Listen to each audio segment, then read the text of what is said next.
Hi, you are watching now AR Concept Learning।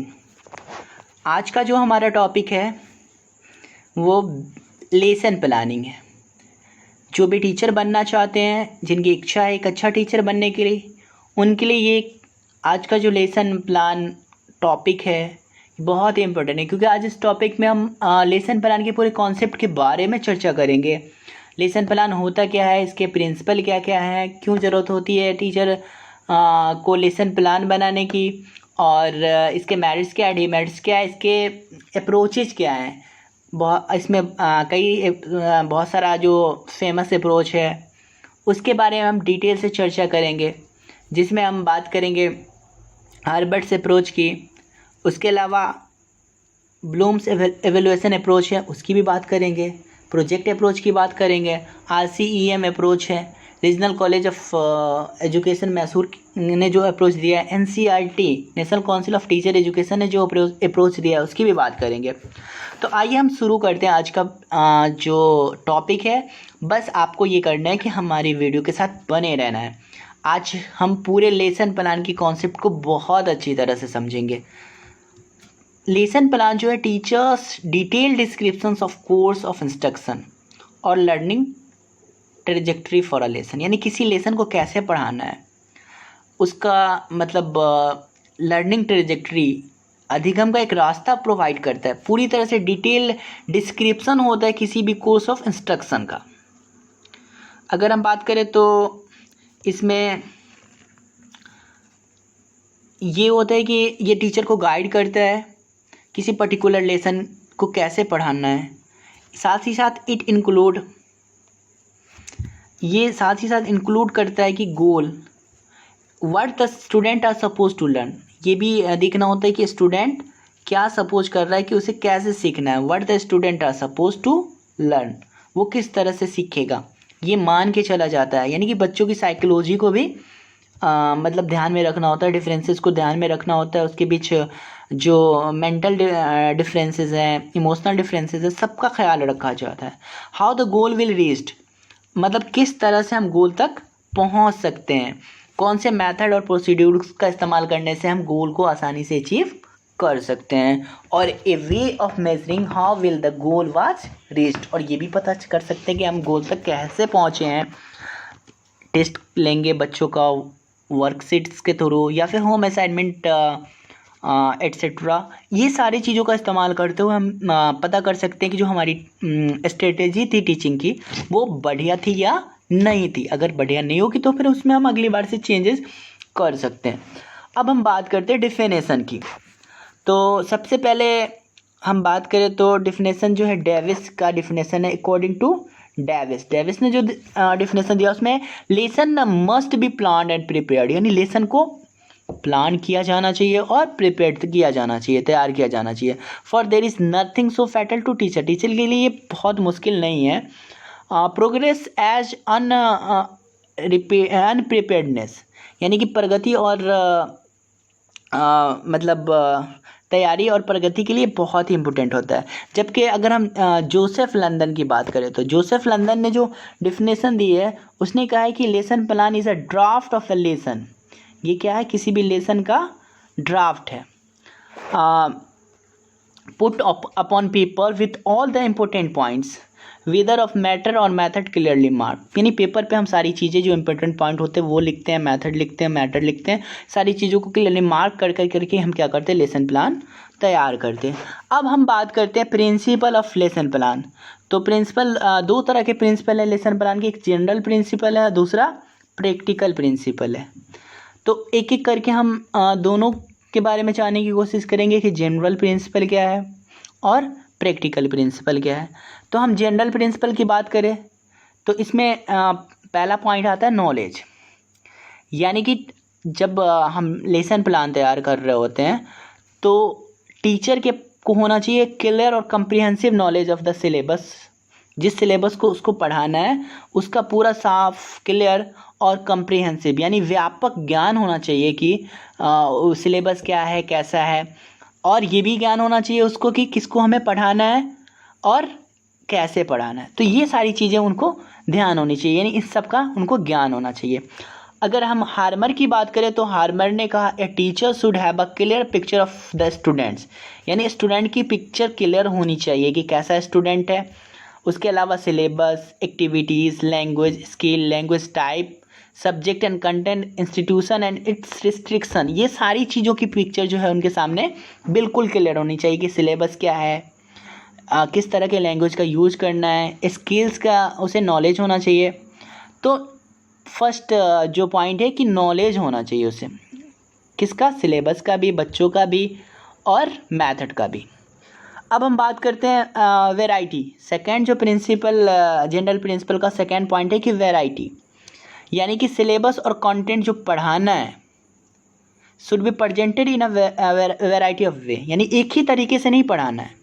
हमें क्या करना है कि बच्चों को के इंटरेस्ट को पैदा करने के लिए, इंटरेस्ट को बनाए रखने के लिए हमें बहुत सारे वैरायटी ऑफ मेथड से बच्चों को पढ़ाना, इंगेज करना है, क्योंकि लर्निंग को एंजॉयबल बनाना है, ना कि बोरिंग बनाना है। तो एंजॉयबल बनाने के लिए हमें वैरायटी ऑफ वे, यानी कि कई तरीक़ों से पढ़ाना होगा।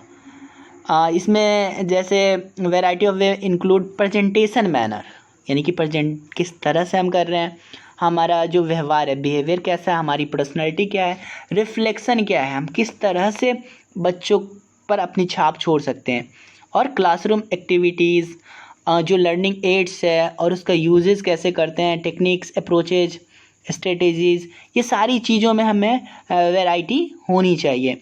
हम हमेशा एक पर्टिकुलर रटा रटाया यानी कि मेथड का यूज़ नहीं करेंगे, हमेशा क्या करेंगे, कुछ नए तरीके से बच्चों को पढ़ाने की कोशिश करेंगे। तीसरा पॉइंट है इसमें कोहेरेंट, यानी कि कोहेरेंट होना चाहिए। अब कोहेरेंट में लेसन प्लान जो है कोहेरेंट इसलिए होना चाहिए क्योंकि जो भी टीचिंग पॉइंट हम पढ़ा रहे हैं क्लास के अंदर, जो एक्टिविटी परफॉर्म कर रहे हैं, उसमें आपस में एक रिलेशन होना चाहिए, सब एक जैसा होना चाहिए, कोहेरेंट होना चाहिए। अगर मैटर कुछ और है और हमारी एक्टिविटी कुछ और होगी तो कोहेरेंसी नहीं बनी रहेगी, जिससे कि क्या होगा कि जो हम एक्टिविटी करा रहे हैं उसे बच्चा बेहतर तरीके से समझ नहीं पाएगा और उसमें क्या होगा, कन्फ्यूज़न क्रिएट होगा, वो डीलिंक हो जाएगा। तो कोहेरेंसी ऑफ सब्जेक्ट मैटर और साथ साथ जो हम एक्टिविटी करा रहे हैं उसका होना बहुत ही इम्पोर्टेंट है। इसके अलावा कोहेंसिवनेस, फोर्थ पॉइंट है जनरल प्रिंसिपल का, कोहेंसिवनेस। इसमें ये कहा जा रहा है कि जब हम कोई भी टॉपिक को पढ़ाना स्टार्ट कर रहे हैं तो टीचर को चाहिए कि उसे कनेक्ट करे प्रीवियस नॉलेज के साथ बच्चों का, जिससे कि कोहेंसिवनेस बना रहे। और हैमर ने कहा था कि good lesson plan is the art of mixing techniques, activities and materials in such a way that an ideal balance is created for the class, यानी कि एक तरीके से मतलब प्रीवियस नॉलेज को जोड़ करके हमें क्या करना है कि नए टॉपिक को इंट्रोड्यूस करना है, बच्चों के सामने पढ़ाना है नए कॉन्सेप्ट को। फ्लेक्सिबिलिटी, फिफ्थ जनरल प्रिंसिपल है फ्लेक्सिबिलिटी, यानी कि इसमें ये जो कंटेंट जो होना चाहिए वो according to the level of student के लेवल के अकॉर्डिंग देना है हमें, क्योंकि बच्चे को जो मतलब उसके लेवल के हिसाब से हमें क्या करना है कि कंटेंट में उतार चढ़ाव रखना है, जिससे कि वो आसानी से बिलो एवरेज वाले बच्चे हैं उनको भी हम पढ़ा सके, एबव एवरेज है उनको भी पढ़ा सके। तो कंटेंट क्या होना चाहिए, फ्लेक्सिबल होना चाहिए, इसकी बात की गई है। The teacher should be creative and adaptable to make the classroom going smoothly and effectively, यानी कि टीचर को क्या होना चाहिए, क्रिएटिव होना चाहिए कि वो क्लासरूम में स्मूथली और इफेक्टिवली क्लासरूम को रन करा सके। अगर फ्लेक्सिबिलिटी नहीं होगी कंटेंट में या हमारे पढ़ाने के स्टाइल में, तो ऐसी सिचुएशंस में बच्चों के सर के ऊपर से सारी जो चीज़ें हैं वो निकलेंगी, तो जिससे क्या होगा कि उसका इंटरेस्ट ख़त्म हो जाएगा। तो हमें क्या करना है कि फ्लेक्सिबिलिटी बनाए रखनी है। अब हम बात करते हैं प्रैक्टिकल प्रिंसिपल की। प्रैक्टिकल प्रिंसिपल मतलब इसमें 3 पॉइंट दिया गया, before entering the classroom, during teaching और आफ्टर टीचिंग, इसकी बात की गई है। तो प्रैक्टिकल प्रिंसिपल मतलब जब हम क्लासरूम के अंदर किसी चीज़ को बच्चों के सामने प्रेजेंट करते हैं तो उस समय क्या होना चाहिए, किस तरह से मतलब लेसन प्लान का यूज किया जाना चाहिए। तो बिफोर एंटरिंग द क्लास, इसमें क्या है, रीड द टेक्स्ट क्लियरफुली, हमें टेक्स्ट को क्लियरफुली पढ़ना है। जो भी टेक्निकल वर्ड्स हैं उन्हें हमें अंडरलाइन करना है।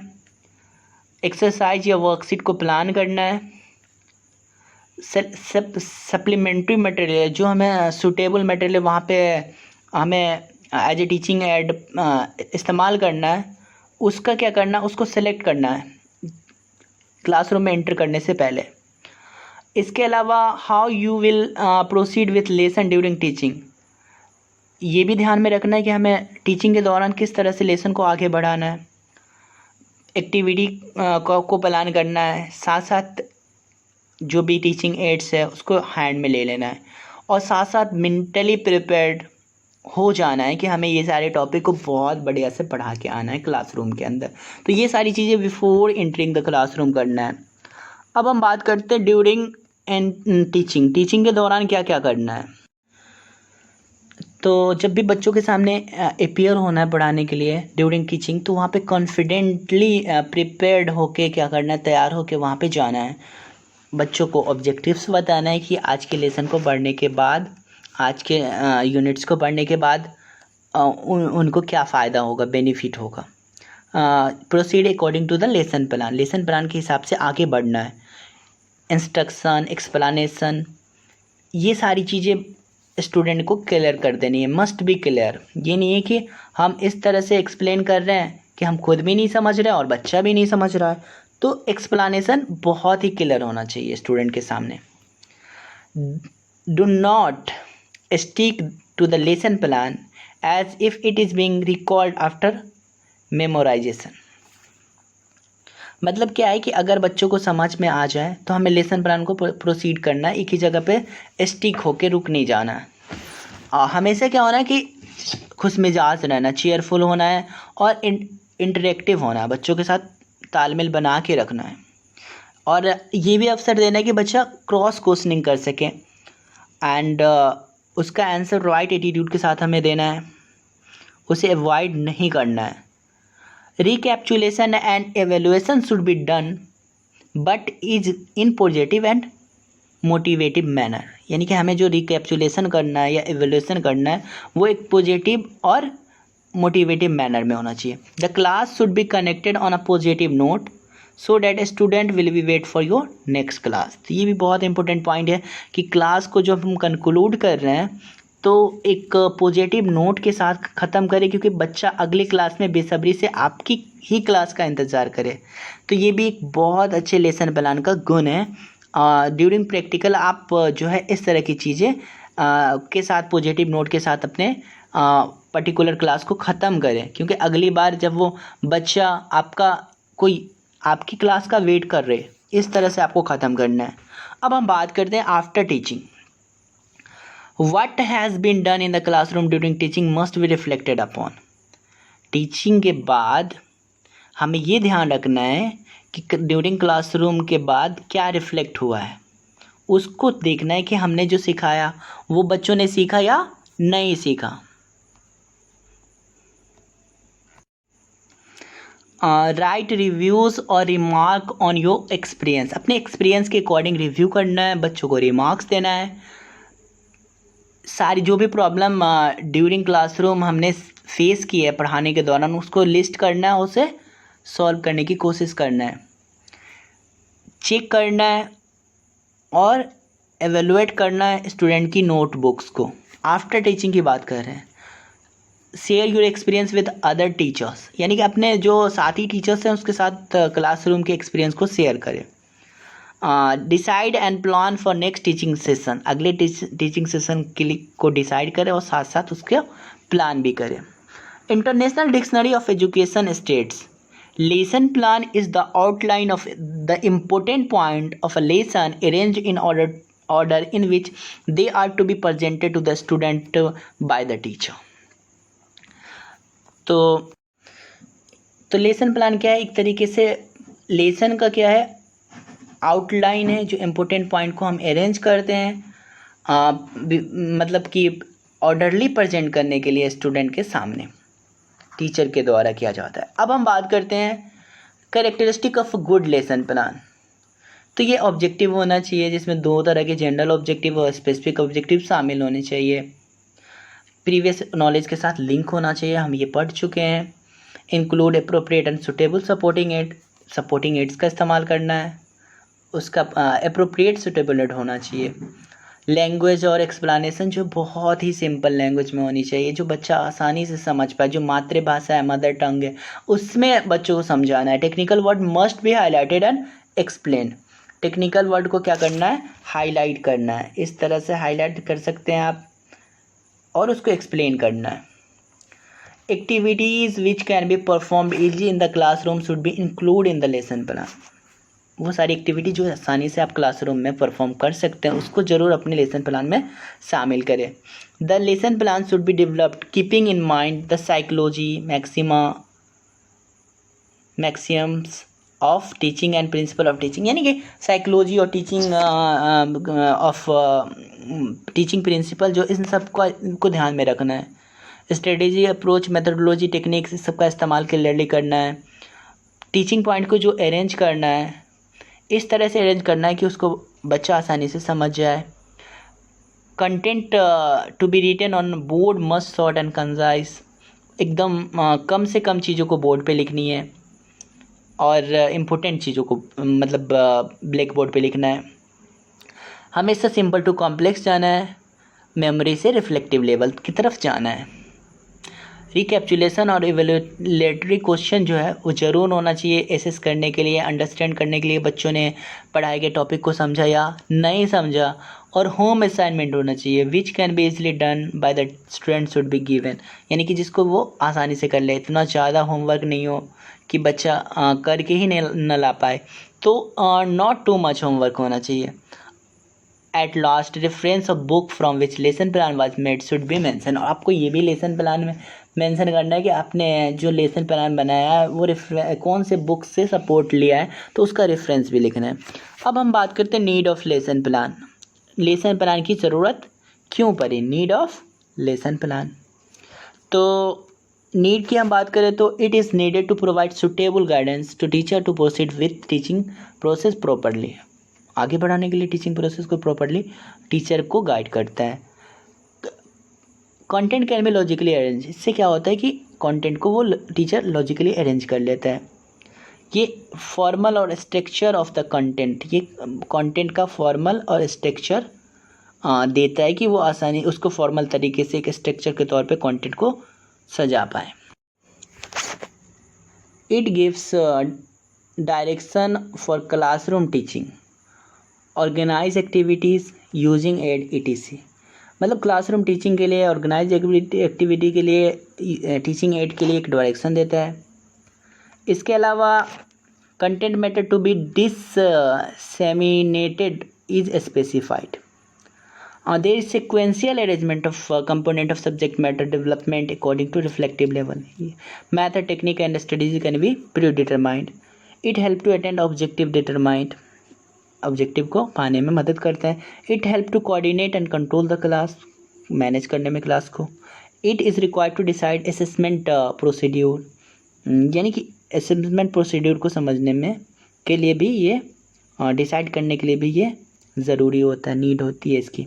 Required enforcement, suitable motivation etcetera can be pre decided, यानी कि इसमें एनफोर्समेंट जो करना है, सुटेबल मोटिवेशन करना है, वो सब प्री डिसाइडेड होता है कि हमें बच्चे को किस तरह से उसको पुनर्बलित करना है। All the activities are determined beforehand according to the level of student. सारी चीज़ें हमें एक्टिविटी को पहले से डिटरमाइन करने के लिए लेसन प्लान की ज़रूरत होती है। तो हम अभी देख रहे थे नीड्स ऑफ लेसन प्लान। आज की वीडियो हमने कहा है दोस्तों बहुत लंबी होने वाली है, अभी तो शुरुआत ही है। अब हम आपको बता रहे हैं मेरिट्स, इसके मेरिट्स क्या है, गुण क्या है, विशेषता तो हम पढ़ चुके हैं। अब मेरिट्स की बात करते हैं। तो मेरिट्स है कि planned way of progressing according to content, time, age, class, period, etc. यानी कि इससे प्लान वे में सारी चीज़ें होंगी, कंटेंट, टाइम का मैनेजमेंट होगा, क्लास और पीरियड सबको हम अच्छी तरह से अरेंज करेंगे प्लान वे में। ये टीचर को मदद करता है, साथ ही साथ स्टूडेंट को भी मदद करता है टीचिंग लर्निंग प्रोसेस को सक्सेसफुल बनाने में। It makes the working regular and organise, regular और संगठित बनाता है, निरंतर और संगठित बनाता है किसको, काम को। It save time and promotes learning, time को बचाता है और लर्निंग को प्रमोट करता है, आगे बढ़ाता है। It promotes achievement of both teacher and student, दोनों के अचीवमेंट को आगे बढ़ाने का काम क्या करता है, लेसन प्लान करता है। It keeps the teacher systematic in the treatment of content, content के ट्रीटमेंट में किस तरह से कंटेंट देना बच्चों को, उसमें सिस्टमेटिक रखता है। Lesson plan helps to proceed on well thought of and define lines and not follow hazard and the thoughtless teaching. यानी कि अच्छी सोच के साथ हमें क्या करना, प्रोसीड करने के लिए, एक डेफिनेट लाइन की तरफ जाने के लिए, रास्ते से भटकने के लिए नहीं, टीचिंग को एक बेहतर बनाने के लिए ये बहुत ज़रूरी। Define aim and set for the teacher to achieve, aim और ऑब्जेक्टिव सेट करने के में ये मदद करता है कि टीचर को कि किस तरह से उसको अचीव करना है। Teacher can organise her teaching according to the domains of learning, यानी कि जो डोमेन्स है, effective domain, cognitive domain, effective domain और साइकोमोटर डोमेन, तो वो सारी जो डोमेन्स होते हैं लर्निंग की, उसको ऑर्गेनाइज करने में भी हमें मदद करता है कि उस डोमेन का डेवलपमेंट कैसे किया जाए। All become conscious and determined for the achievement of objective, हमें कॉन्शियस बनाता है कि कैसे हम डिटरमाइन करें, ऑब्जेक्टिव को अचीव करें। अब हम बात करते हैं लिमिटेशन की। तो हर चीज़ों की मेरिट्स होती है, तो कुछ ना कुछ तो डिमेरिट्स होता ही है, तो डिमेरिट्स भी जानना है, क्योंकि जब हम दोनों चीज़ें जानेंगे तभी हम किसी चीज़ को जब कंपैरिजन करा लेंगे तब हम उसका इस्तेमाल बेहतर तरीके से कर सकते हैं। तो लिमिटेशन क्या क्या है, this is teacher's call, so students have to follow according to the teacher. ये कहता है कि ये टीचर सारा चीज़ करता है इसमें, तो स्टूडेंट को क्या करना होता है, सिर्फ टीचर को फॉलो करना होता है।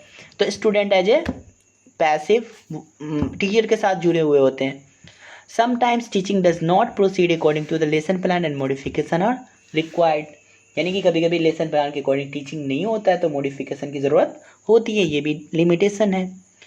If the teacher is not technically sound then strategy may be not work according to the plan, अगर टेक्निकली वो मतलब स्ट्रॉन्ग नहीं होता है तो जो स्ट्रेटेजी उन्होंने बनाई है वो उसके अकॉर्डिंग, प्लान के अकॉर्डिंग वो अपना स्ट्रेटेजी को पूरा नहीं कर पाता है, जिससे क्या होता है कि लेसन प्लान अपने वक्त पे एक सही तरीके से कंप्लीट नहीं हो पाता है।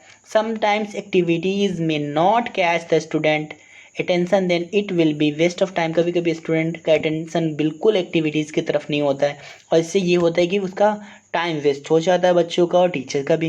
Practically it is not possible to attend the objective as plan, यानी कि ये कहा जा रहा है कि प्रैक्टिकली कोई भी चीज़ प्लान वे में जब हम करते हैं तो ठीक उसी प्लान के तहत हम ऑब्जेक्टिव तक पहुंच जाए, टेक्निकली तो ऐसा कभी नहीं होता। If content is not covered in the provided period then it has to be carried to the next one. अगर कंटेंट को कवर नहीं किया जा सकता, हमने जो प्लान बनाया है तो फिर उसी को फिर अगले दिन पढ़ाना होता है, तो फिर उसकी प्लानिंग जो है वो सक्सेसफुल नहीं हो पाती है। तो ये सारे लिमिटेशन है। अब हम बात करेंगे approaches of lesson planning. Lesson plan के कौन कौन से अप्रोचेज हैं, तो 5 स्टेप अप्रोच जिसको हर्बर्ट ने दिया था वो देखेंगे, एवेल्युएशन अप्रोच जिसे ब्लूम ने दिया था, प्रोजेक्ट अप्रोच किलपैट्रिक ने दिया था, RECM अप्रोच जिसको regional college of education Mysore ने दिया था, और NCERT approach national council for educational research and training ने दिया था, और मोरिसन अप्रोच। तो सबको एक एक करके हम देखने की कोशिश करेंगे, सबके फॉर्मेट्स को देखेंगे। अब हम बात करते हैं हर्बर्ट अप्रोच की। तो हर्बर्ट, JF हर्बर्ट एंड मतलब इस अप्रोच को उन्होंने ही दिया था जिसके लिए हम उसको जानते हैं कि हर्बर्टेरियन 5 स्टेप अप्रोच भी कहते हैं। अब इसमें 5 स्टेप क्या क्या है। शुरू में 4 स्टेप थे, क्लियरनेस, एसोसिएशन, सिस्टम और मेथड। और बाद में एक 5वां स्टेप उसके स्टूडेंट्स ने जोड़ा है। उनके स्टूडेंट का नाम था टोसिकन जेलर, जिन्होंने 5वां स्टेप बताया। उन्होंने क्या किया कि पहला स्टेप को 2 पार्ट में डिवाइड कर दिया, प्रिपरेशन एंड प्रेजेंटेशन। क्लियरनेस को 2 पार्ट में डिवाइड किया। तो टोटल जो हर्बर्ट का लेसन बनाने का जो 5 स्टेप है वो इस तरह से, इंट्रोडक्शन या प्रिपरेशन। तो पहला प्रिपरेशन, प्रेजेंटेशन, एसोसिएशन, जनरलाइजेशन और एप्लीकेशन। तो पहला इंट्रोडक्शन। इंट्रोडक्शन क्या है कि this step deals with the preparation of student to receive new knowledge. तो इस स्टेप में ये देखा जाता है कि बच्चों का प्रिपरेशन कितना है, वो न्यू नॉलेज को कैसे एडॉप्ट करेगा, अचीव करेगा। तो उसके लिए उसे इंट्रोडक्टरी क्वेश्चन पूछे जाते हैं, प्रीवियस नॉलेज से रिलेटेड उनसे एजम्पशंस मान के चले जाते हैं कि ये सारी चीज़ें बच्चे को आ रही होगी। फिर उसको अगला लेसन पढ़ाया जाता है, तो उससे रिलेटेड कुछ सवाल किया जाता है। प्रेजेंटेशन, दूसरा जो स्टेप है वो है प्रेजेंटेशन। हम बात कर रहे हैं हर्बर्टेरियन अप्रोच की।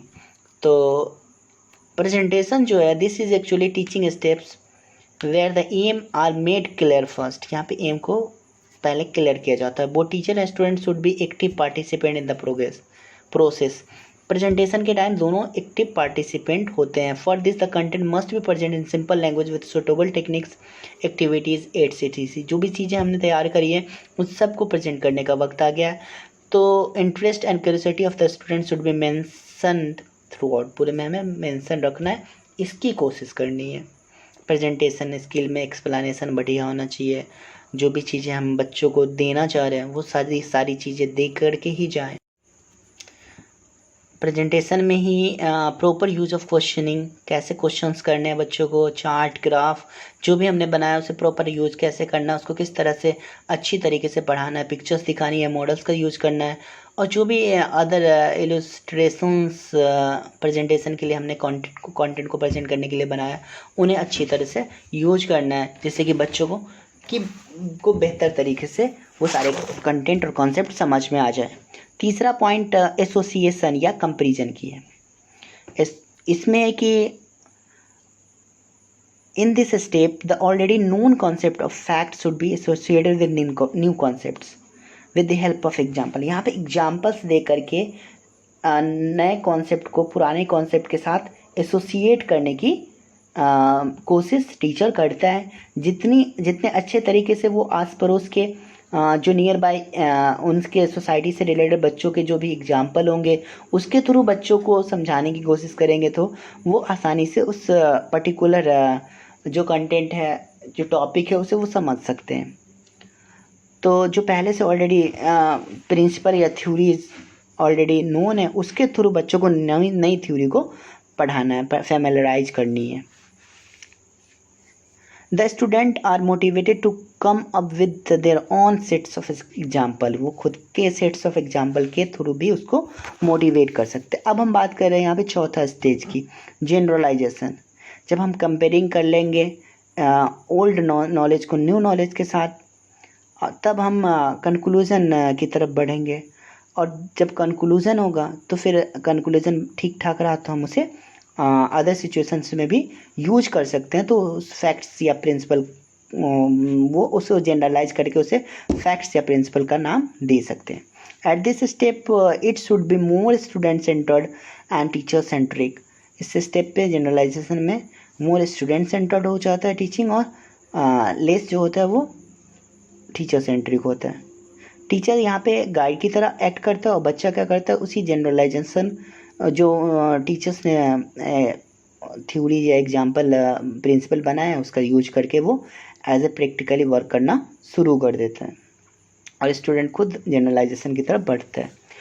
लास्ट है application. The new concept learn must be utilise in an unfamiliar situation. For this, the new knowledge must be understood well so that its applications in our day-to-life is possible and learning becomes permanent. अगर हम उसका application कर लेते हैं अपने day to day life में, तो जो हमारी सीखी हुई चीज़ होती है वो परमानेंट हो जाती है, स्ट्रॉन्ग हो जाती है। अगर हम किसी चीज़ को सीखते हैं और उसका यूज़ नहीं करते हैं, तो हमारे भूलने के चांसेस काफ़ी बढ़ जाते हैं और जल्दी हम सारी बातों को भूल जाते हैं।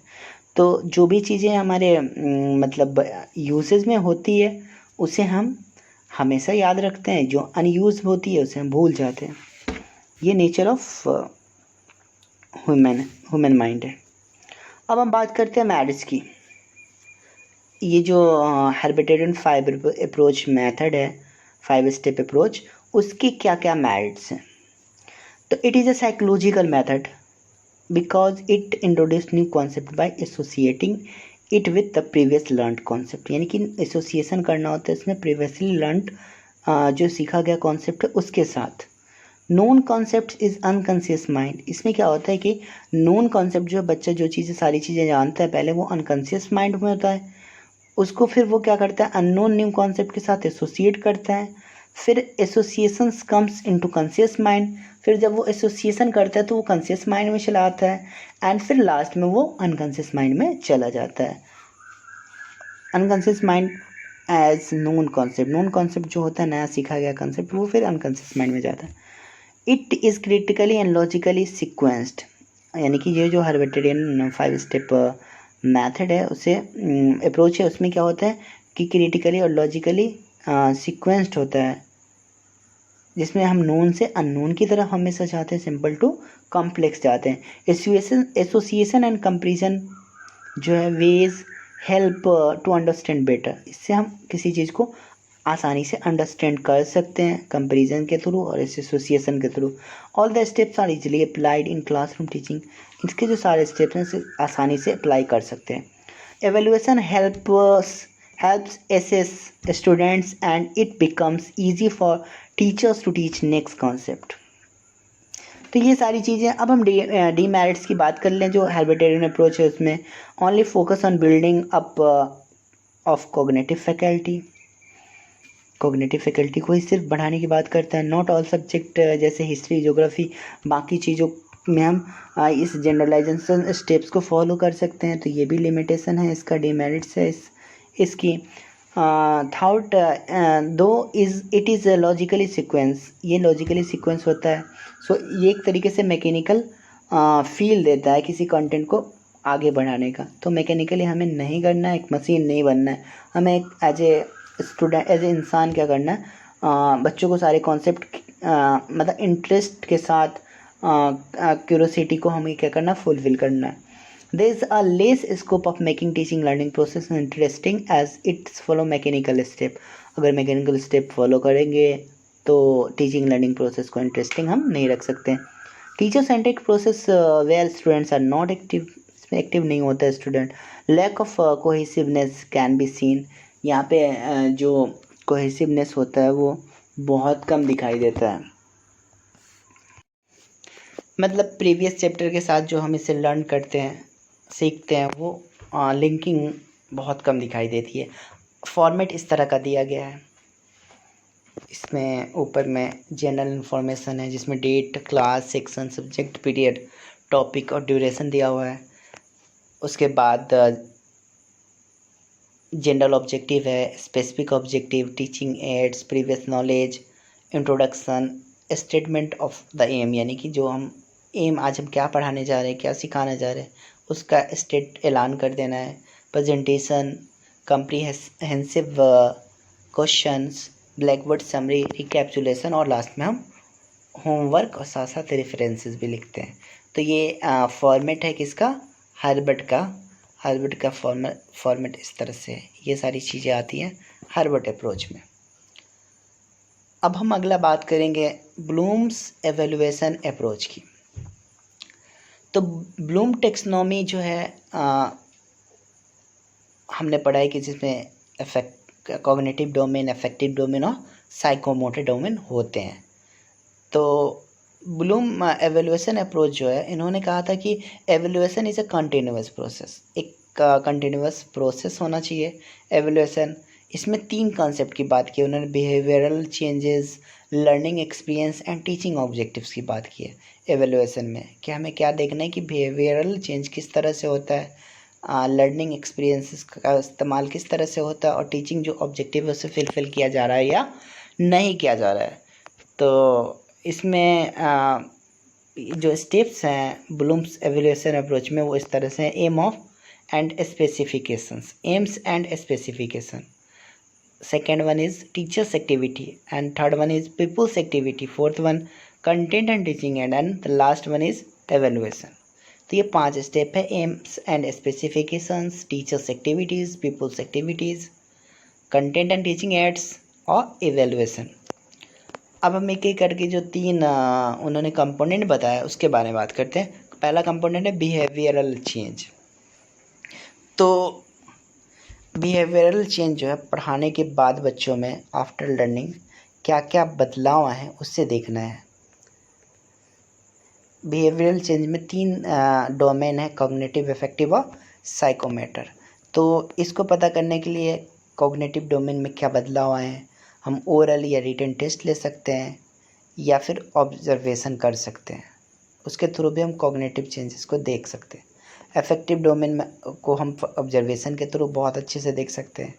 इंटरेस्ट इन्वेंट्री का इस्तेमाल कर सकते हैं या एटीट्यूड स्किल का इस्तेमाल कर सकते हैं अफेक्टिव डोमेन को पता करने के लिए कि अफेक्टिव डोमेन में व्यवहार किस तरह से परिवर्तन हुआ है। साइकोमोटर डोमेन में प्रैक्टिकल टेस्ट, ऑब्जर्वेशन और डेमोन्स्ट्रेशन की एक्टिविटी करा सकते हैं। सेकेंड कंपोनेंट का नाम है लर्निंग एक्सपीरियंसेस। तो experiences which a child gather in the classroom teaching as well as out of the classroom knowledge,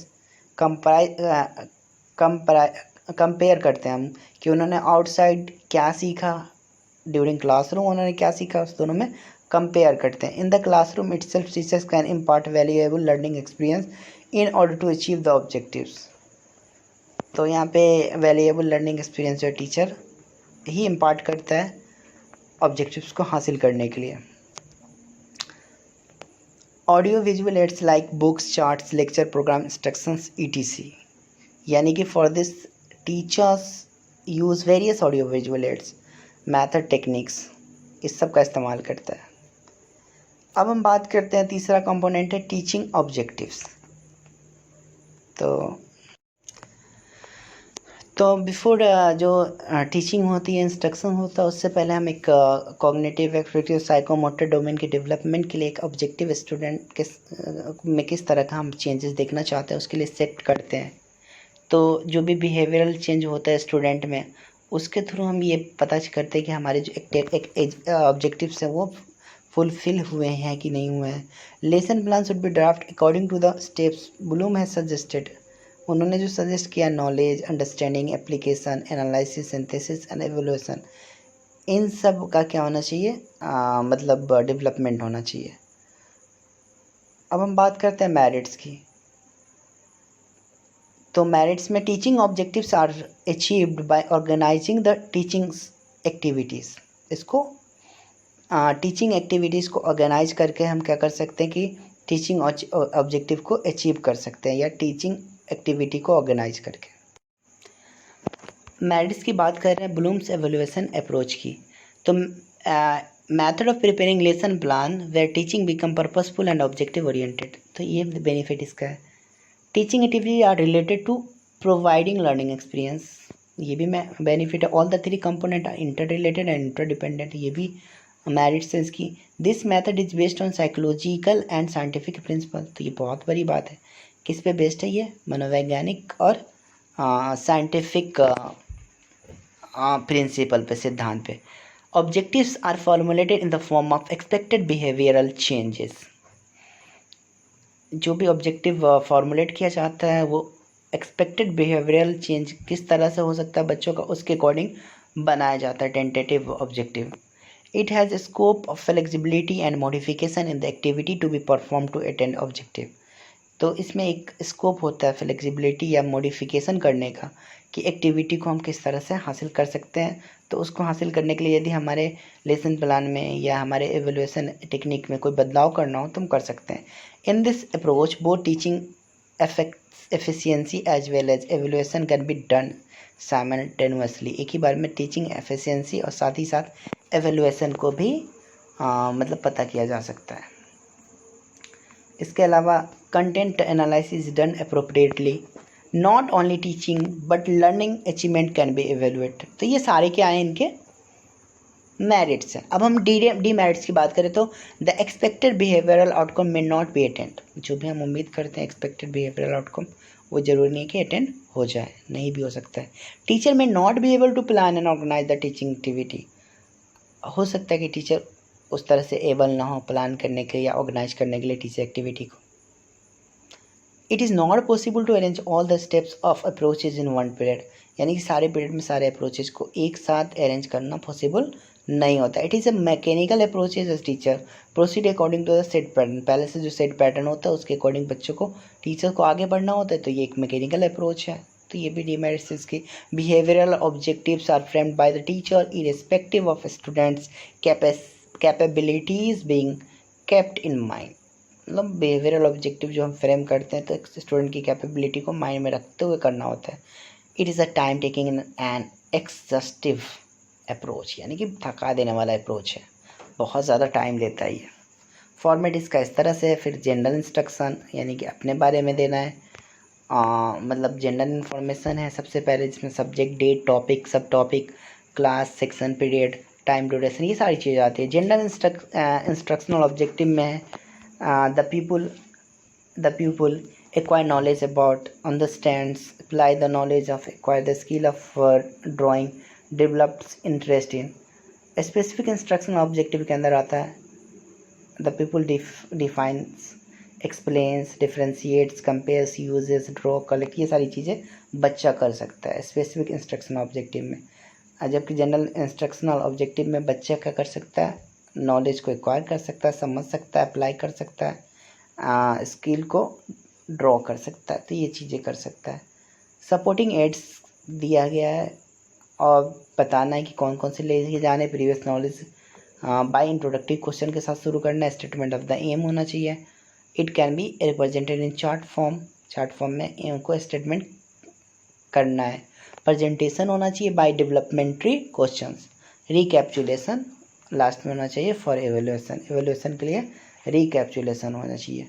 तो ये होम असाइनमेंट, रेफरेंस और प्रेजेंटेशन, तो ये सारी चीज़ें होनी चाहिए। रिप्रेजेंटेशन जो इस चार्ट फॉर्म में होगा, टीचिंग पॉइंट्स होगी, टीचिंग ऑब्जेक्टिव्स होगा, teachers activities, student activities, method and methodology का नाम लिखना है और साथ साथ ब्लैक बोर्ड वर्क का भी इस्तेमाल करना है।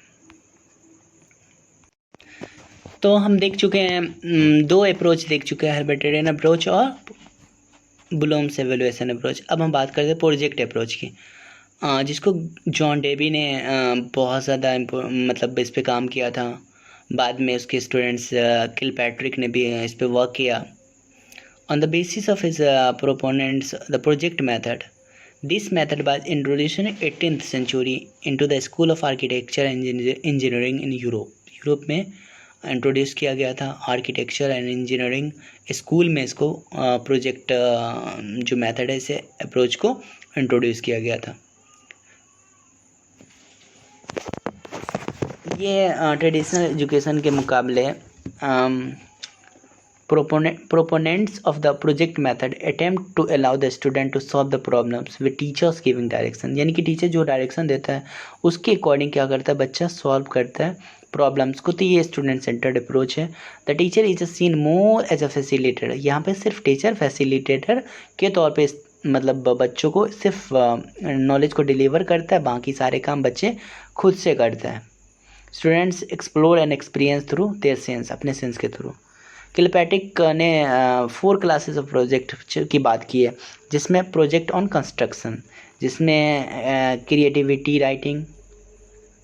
राइटिंग, मेकिंग मॉडल, ये सारी चीज़ें आ जाएंगी। प्रोजेक्ट ऑन कंस्ट्रक्शन के ऊपर करेंगे तो प्रोजेक्ट ऑन रिक्रिएशन, तो इसके अंदर enjoying some drama. Project on problem solving, इसमें solution from the problem of polythene मिनेक। Project on specific skill learning, इसमें वोकेशनल ट्रेनिंग, ITI वगैरह आएंगे। प्रोजेक्ट अप्रोच का जो स्टेप्स है उसमें है सिलेक्शन ऑफ द सिचुएशन और problem, selection of the project topic, preparation the outline of project to be carried out, implementation of the planning, follow up and assessment of the project, writing the project report. तो ये सारे steps हैं किसके, project approach के। Project report जो तैयार करना है उसमें क्या करना है, कवर पेज होगा, title of the selected project होगा, नेम ऑफ द पीपल होगा, इसके अलावा name of the guide teacher, introduction of the project, need and importance of the project undertaken, descriptions of the planning and implementation, data and information collected to be reach inferences, analysis of the collected information, conclusion, suggestions, references या bibliography और annexure. ये सारी चीज़ें होंगी। अब हम बात करते हैं एनसीईआरटी की। इस अप्रोच को डेवलप करने का काम regional college of education NCERT ने किया था। This was developed under the able guidance of professor H R. Srivastava and professor J P. Suri. इन दोनों के गाइडेंस में इसे डेवलप किया गया था। Divided educational objective into 3 main heading, 3 main heading में इन्होंने डिवाइड किया एजुकेशनल ऑब्जेक्टिव को। कॉग्निटिव डोमेन को उन्होंने नॉलेज, अंडरस्टैंडिंग और एप्लीकेशन शामिल किया है। 3 कॉग्निटिव डोमेन में नॉलेज है, अंडरस्टैंडिंग है और एप्लीकेशन है। और एनालिसिस, सिंथेसिस और एवल्यूशन को शामिल किया गया है, यानी 6 पार्ट हैं इसके। अफेक्टिव डोमेन में इंटरेस्ट और एटीट्यूड को, और साइकोमोटर डोमेन में स्किल्स को। एनसीईआरटी का फॉर्मेट जो है लेसन प्लान का यही है। जनरल इन्फॉर्मेशन है, नॉलेज है, इंस्ट्रक्शनल ऑब्जेक्टिव में नॉलेज से रिलेटेड क्या ऑब्जेक्टिव होगा, जिसमें रिकॉल और रिकॉग्नाइज है। अंडरस्टैंडिंग में जो है वो कंपेयर, क्लासीफाई, गिव एग्जांपल ये आएंगे, और एप्लीकेशन में अप्लाई, यूटिलाइज, एनालाइज और डिटरमाइन। तो ये इफेक्टिव डोमेन में आता है take interest, express feeling, develop values ETC etcetera. और स्किल में आता है slow, solve, draw, label. Teaching aids का इस्तेमाल करना है, प्रीवियस नॉलेज का इस्तेमाल करना है, टीचर क्वेश्चन पूछेगा, पीपल उसका जवाब देगा, फिर एम का स्टेटमेंट करना है, प्रेजेंटेशन होगा जिसमें ये सारे पॉइंट्स होंगे, टीचिंग पॉइंट होंगे, teaching objectives, teacher activities, peoples activities, method और मेथोडोलॉजी, ब्लैक बोर्ड वर्क, ये सारी चीज़ें होंगी। सुपरविज़न होगा of the student, class work को सुपरवाइज करना बाय टीचर के द्वारा। एवेल्यूशन होगा by comprehensive questions, by recapitulatory question, इन दोनों के थ्रू एवेल्यूशन किया जाएगा और होमवर्क दिया जाएगा। अब हम बात करेंगे इस अप्रोच को, RCEM अप्रोच को डॉक्टर डेव ने 1967 में दिया था। इसे डेवलप करने का काम regional college of education Mysore ने किया था, शॉर्ट में, इसीलिए इसे हम RCEM अप्रोच कहते हैं। ये जो अप्रोच है वो मोर प्रैक्टिकल है एंड बिहेवियरल है दूसरे अप्रोचेस के मुकाबले। ये अप्रोच जो है वो issues new blooms taxonomy accepts that in place of 6 classes it has 4 category. उन्होंने 4 ही कैटेगरी में ब्लूम टेक्सोनॉमी की जो फर्स्ट स्टेप है कॉग्निटिव की, जिसमें 6 है, उसको 4 में बांटा है। They are knowledge, understanding, application and creativity. The analysis, synthesis and evaluation, इस तीनों को उन्होंने एक ही में क्रिएटिविटी में बांट दिया। तो उन्होंने जो कॉग्निटिव डोमेन है उसको सिर्फ 4 पार्ट में बांटा है, 6 की जगह पे ब्लूम के मुकाबले। अब हम बात करते हैं इसमें नॉलेज में क्या है। इसमें इट इंक्लूड 3 मेन स्टेप्स, जिसमें इनपुट है। इनपुट के अंदर है एक्सपेक्टेड बिहेवियरल आउटकम, EBO की बात इन्होंने की है, और इसको उन्होंने 7 मेंटल एबिलिटीज़ में डिवाइड किया EBO को। मतलब एक्सपेक्टेड बिहेवियरल आउटकम को जो है इन्होंने 7 पार्ट में डिवाइड किया है, जिसे इनपुट नाम दिया है। इनपुट होगा, प्रोसेस होगा और आउटपुट होगा। तो ये 3 मेन स्टेप होंगे। तो इनपुट के अंदर नॉलेज, जो 7 मेंटल एबिलिटी, उसमें knowledge, compare head, apply, creativity, ये सारी चीज़ें आएंगी। जबकि प्रोसेस के अंदर आएगा objective and teaching process must be planned, ये सारी चीज़ें प्लान होनी चाहिए, अनप्रजेंटेड विथ अप्रोप्रिएट मेथड के साथ, अप्रोप्रिएट मेथड के साथ प्रेजेंट करना है। मेथडोलॉजी, स्ट्रेटेजीज, टेक्निक्स एट्सेट्रा, सबको एक प्लान वे में क्या करना, प्रेजेंट करना। The activities to be perform must be pre decided, पहले से डिसाइड होना चाहिए। आउटपुट RLO मतलब रियल लर्निंग आउटकम को इसमें पता करना है कि वो हुआ कि नहीं। फॉर्मेट अगर हम देखें तो इसमें 3 ही है, इनपुट, आउटपुट और इनपुट, प्रोसेस और आउटपुट। सेम चीज़ें हैं लगभग, प्री एक्टिव, इंटरेक्टिव और पोस्ट एक्टिव भी कह सकते हैं। तो फॉर्मेट ऑफ लेसन प्लान इस तरह का होगा, पहले जनरल मतलब इन्फॉर्मेशन, फिर teaching objectives, teaching aids, previous knowledge, फिर जाके इंट्रोडक्शन में होगा, इंट्रोडक्टरी क्वेश्चन होंगे जिसमें टीचर्स एक्टिविटी, स्टूडेंट एक्टिविटी, फिर स्टेटमेंट ऑफ द एम, फिर प्रेजेंटेशन, और फिर ये सारी चीज़ें होंगी, इनपुट, प्रोसेस और आउटपुट होंगी। इनपुट के अंदर जो होगा इनपुट इंस्ट्रक्शंस EBO, इसके अंदर नॉलेज, अंडरस्टैंडिंग, एप्लीकेशन, क्रिएटिविटी में सब में टीचर्स एक्टिविटी क्या होगी, स्टूडेंट एक्टिविटी क्या होगी, इसको और एवोल्यूशन किस तरह से आउटपुट करना है, इस तीनों को डिटेल से दिया गया है। फिर ब्लैक बोर्ड समरी होगी, एवोल्यूशन होगा, होमवर्क होगा, फिर रेफरेंसेस होंगे। तो ये RECM अप्रोच है। लेसन प्लान का एग्जाम्पल इस तरह से आप फॉर्मेट देख सकते हैं, जिसमें कि साइंस सब्जेक्ट का एक लेसन प्लान बनाया गया है। जैसे टॉपिक है सोलर एंड ल्यूनर एक्लिप्स, उसके ऊपर बनाया गया है।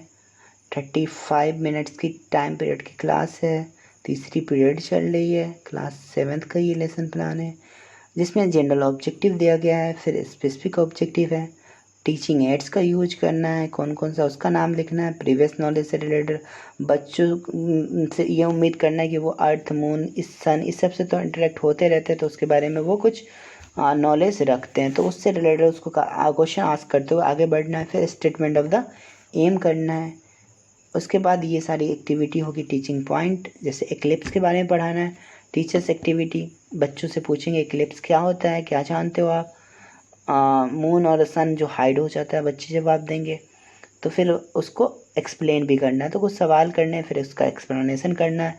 इस तरह से टीचर्स एक्टिविटी होगी और बच्चा क्या होगा, लिसन केयरफुल्ली, उसे मतलब सावधानीपूर्वक सुनेंगे। तो ये सारी चीज़ें होंगी जो इम्पोर्टेंट पॉइंट होंगे, उसे ब्लैक बोर्ड पर लिखना है।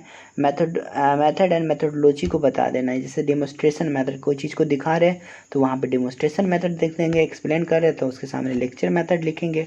तो इस तरह से क्वेश्चन आंसर मेथड, जब सवाल कर रहे हैं तो वहाँ पे क्वेश्चन आंसर मेथड लिखेंगे। तो इस तरह से हर पर्टिकुलर क्वेश्चन आंसर के बाद मतलब हर मेथड को मतलब इंडिकेट करते जाना है। ये इस तरह से है, ये भी सेम प्रोसेस है। लास्ट में रिकैप्चुलेशन या रिव्यू ऑफ क्वेश्चन बच्चों को रिकैप्चुलेट करना है कि from where does moon receive the light and heat. हम जब ल्यूनर एक्लिप्स पढ़ा रहे हैं तो इससे रिलेटेड ही सवाल करना है, रिकैप्चुलेट करना है कि बच्चों ने क्या सीखा। फिर लास्ट में होमवर्क दे देना है, जैसे इसमें दिया हुआ draw the diagram of how shadow are formed in lunar and solar eclipse.